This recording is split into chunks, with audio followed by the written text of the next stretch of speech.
بسم اللہ الرحمن الرحیم۔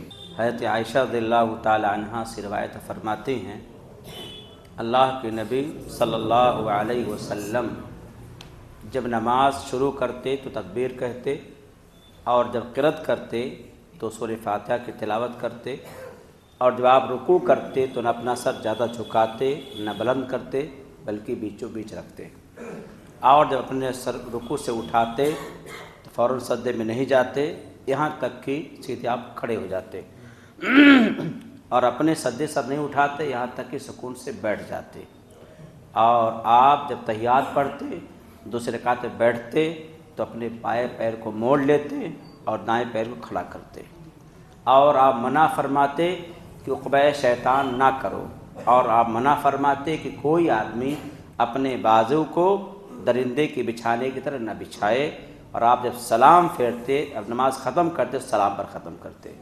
حاضرین، چونکہ نماز کے ارکان میں قیام ہے، رکوع ہے، سجود ہے، تو محدثین نے اپنی کتابوں میں الگ الگ باب باندھا ہے، لیکن ایک طریقہ یہ بھی اپنایا ہے، نماز کے سارے ارکان کو اجمالی شکل میں بتلایا ہے۔ تو آپ یوں سمجھیں کہ قیام کی حالت میں نماز میں کیا کیا کرنا ہے۔ تو اللہ کے نبی صلی اللہ علیہ وسلم نے جس صحابی رسول کو نماز کا طریقہ سکھایا تھا، جنہوں نے نبی کے سامنے 3 بار نماز پڑھی تھی لیکن آپ بار بار لوٹاتے رہے، تو اس میں کمی کس چیز کی تھی؟ ہر رکن میں جانے کے بعد دوسرے رکن منتقل ہونے کے بیچ جو وقفہ ہوتا ہے انہوں نے تعدیل ارکان نہیں کیا تھا۔ اس واقعے کو لے کر یہ بات ثابت کی گئی ہے، اور اکثر محدثین نے اسی حدیث کو اپنے باب کا مرکزی حصہ بنایا ہے، یعنی پہلی حدیث وہی نقل کیا ہے اور پھر الگ الگ نقل کیا ہے۔ تو اس میں آپ کو ذہن میں رکھنا ہے کہ جس طریقے سے آپ امام کے پیچھے نماز ادا کرتے ہیں، ابھی آپ دیکھیں 12-13 منٹ نماز ہوئی ہے، اس کو اگر میں اور مختصر کرنا چاہوں تو کتنا کر پاؤں گا؟ قرأت چھوٹی کروں گا، قرأت چھوٹی کروں، تسبیحات اگر کم کرتا ہوں تو جب ایک رکن سے دوسرے رکن میں جاؤں گا یقیناً جلد بازی ہوگی، تو لے دے کر کے نماز چھوٹی کرنے کی شکل کیا ہے؟ قرأت چھوٹی کر سکتے ہیں، لیکن ایک رکن سے جانے کے بعد دوسرے رکن کے تعلق سے حدیث میں آتا ہے ہڈی اپنی جگہ پر لوٹ کے آ جائے، ہڈی اپنی جگہ پر لوٹ کر کے آ جائے۔ تو آپ یہاں ابھی جب آپ نے سنا ہے تو آپ جب کبھی سنت ادا کریں اور غور کریں تو ہمارے بعض بھائی کا رکوع صحیح نہیں ہوتا ہے۔ نبی کا طریقہ کیا بتلایا گیا کہ اب رکوع میں جاتے سر نہ زیادہ جھکاتے نہ بلند کرتے، بیچوں بیچ رکھتے، تو آپ سمجھیں اپنا دونوں ہاتھ سیدھا کریں گے اور پیر سیدھا کریں گے کمان کی طریقے سے، تب جا کر اپنا رکوع صحیح ہوگا۔ یہ گفتگو میں کر رہا ہوں لیکن ابھی بھی بات اپنی ادھوری ہے، جب تک عملی شکل میں ایسی بات نہ ہو تب تک بات مزیدار نہیں بن پاتی ہے۔ یہ شکل ہے، اس ناطے درس حدیث کو صرف تقریر کے نام پر نہ دیکھا جائے بلکہ دیکھا جائے ہفتے میں، مہینے میں اس کو عملی شکل دیا جائے، تب جا کر اس کی مضبوطی مل سکتی ہے۔ تو مجھے اصل بتلانا یہ ہے کہ ابھی میں نے جو گنایا ہے یہ بتلانے کے لیے کہ اللہ کے نبی نے تکبیر تحریمہ سے نماز شروع کی ہے، اور ابھی باب الگ سے آئے گا جو میں نے اشارہ پہلے کر دیا ہے کہ تکبیر تحریمہ اور قرأت کے بیچ آپ ثنا پڑھتے تھے، اس سے دلیل مل گئی ثنا پڑھنی چاہیے۔ ثنا کی جتنی تمام روایات ہیں، جتنی دعائیں ہیں، آپ کسی کو پڑھیں، لیکن جب سب کا تقابل قائم کریں گے کہ ان تمام روایات میں سب سے مضبوط روایت کون سی ہے تو آپ کو اللہ باعث بینی ہی ملے گی۔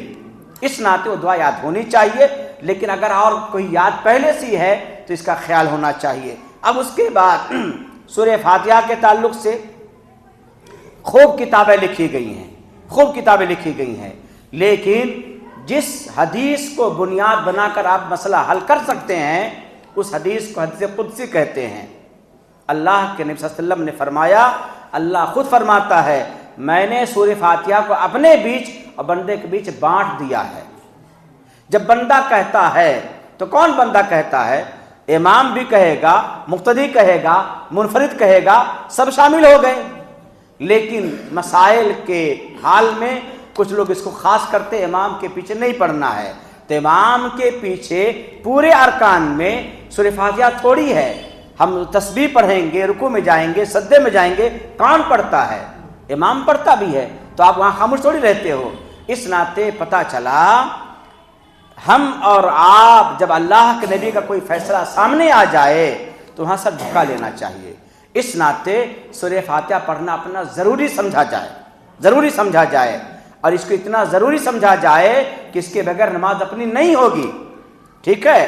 اور جس روایت کا خلاصہ بتلا رہا ہوں اس میں اللہ کے نبی کی حدیث ابو ہریرہ نقل کر کے بتلا رہے ہیں کہ صحابہ کرام نے کہا ہم ابو ہریرہ ہم امام کے پیچھے ہوتے تو کیا کریں؟ تو آپ نے فرمایا اس کو چپکے سے پڑھ لیا کرو، کیونکہ پھر حدیث آپ سناتے ہیں کہ نبی نے فرمایا، اللہ فرماتا میں نے نماز کو یعنی سورہ فاتحہ کو اپنے بیچ اور بندے کے بیچ بانٹ رکھا ہے. تو پہلی 3 آیت اگر آپ دیکھو تو اللہ کی حمد و ثنا بڑائی بزرگی کی ہے، اس کے بعد بندہ اپنی بات اللہ کے جناب میں کہہ رہا ہے. ٹھیک ہے؟ اس لیے دینی بھائیوں یہ بات بتلانی تھی. اور دوسری بات بتلانی یہ تھی کہ رکوع کے بعد سجدے میں جانے کے لیے جب وہ باب آئے گا اور روایتوں کی دعائیں بتلاؤں گا، اگر ان تمام دعاؤں کو پڑھو تو سکون سے آپ کا قومہ بھی ہوگا. لیکن رکوع کے بعد لوگ کھڑے ہو کے فوراً سجدے میں چلے جاتے ہیں. کیا دعا ضروری نہیں ہے. ایسے سجدے میں جب جاتے ہیں دونوں سجدے کے بیچ وقفہ ہوتا ہے. روایتیں کئی دعا کی ہے، اللہم اغفر لی وارحمنی واجبرنی وعافنی واہدنی وارزقنی وارفعنی، ایک دعا یہ ہے. دوسری دعا اللہم اغفر لی وارحمنی واہدنی وارزقنی ایک دعا ہے، اور ایک تیسری دعا اللہم اغفر لی اللہم اغفر لی. تو ان دعاؤں کو پڑھنا چاہیے، نبی نے پڑھا ہے. اب کہہ دو کوئی ضروری نہیں ہے، ایک سجدے فوراً سجدے میں چلے جاؤ تو یہاں دعا چھوٹی وہیں تعدیل ارکان بھی چھوٹا. اس لیے دینی بھائیوں ہم اور آپ اس بات کو ذہن میں رکھیں کہ نماز کو رسمی خانہ پوری نہیں ہے. نماز کیا ہے؟ اللہ کے نبی کے اگر سکون کا ذریعہ ہے تو ہمیں بھی حاصل ہونا چاہیے. لیکن دینی بھائیوں حالات ایسے موڑ کے آگے ہیں کہ ہم سے خانہ پوری ہوتی ہے. ایک لمحے کے لیے غور کر لیا جائے کہ یہ نماز میری آخری نماز ہے، اس کے بعد کوئی نماز میری نہیں ہے، اور اللہ کی جناب میں مجھے کیا لے کے جانا ہے. تو دعائیں لمبی میری ہوگی، قرات لمبی میری ہوگی، سجدے میں ہو سکتا ہم رونا بھی شروع کر دیں. تو یہ سب چیزیں کیا بتلاتی ہیں؟ اسی طریقے سے ہر حال میں نماز ادا ہونی چاہیے. اب ہمیں آپ سے اتنا کہنا ہے کہ آپ کی سنت ادا ہوتی میں دیکھتا رہتا ہوں، جلد بازی کا ماحول زیادہ ہوتا ہے. یاد رکھنا آپ بہت خوش قسمت ہیں کہ اگر آپ مسجد میں ٹائم گزار رہے ہیں اور آپ کا وضو نہیں ٹوٹا ہوا ہے تو اللہ کے فرشتے دعا کریں گے اللہ اس پر رحم فرما، اللہ اس کو بخش دے. کیا چاہتے ہیں ہم؟ اللہ سے ہم دعا کریں رب العالمین مزاج شریفانہ بنے. اللہ ہمیں دنیا کے جھمیلے رہنے کے باوجود بھی اللہ ہم تجھ سے غافل نہ ہو سکیں. سبحانک اللہم بحمدک اشہد ان لا الہ الا انت استغفرک واتوب الیک.